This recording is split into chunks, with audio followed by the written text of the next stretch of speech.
За ингээд дэлхийн нийтээрээ ер нь түүний нөхрийг нэрээр нь биш одоо яг Симон Байлсын нөхөр гэж дууддаг болсон.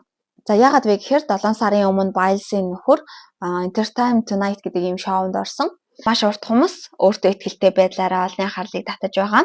Яг энэ постыг оруулахад аль хэдийнэ 52 сая гаруй хүний хандлт авсан байна.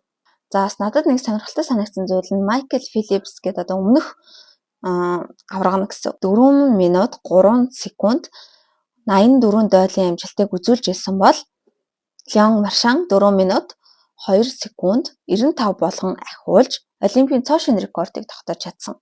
За бас 200 м-ийн холимог сэлэлтийн төрөлд 2008 онд Майкл Филлипсийн үзүүлж байсан 1 минут 54 секунд 23 гэсэн амжилт байсан бол энийг 1 минут 54 тэг 6 болгон ахиулсан. Тэгээ яг тэр хүнийг дасгалжуулсан хоёр хүн хоёлоо дэлхийн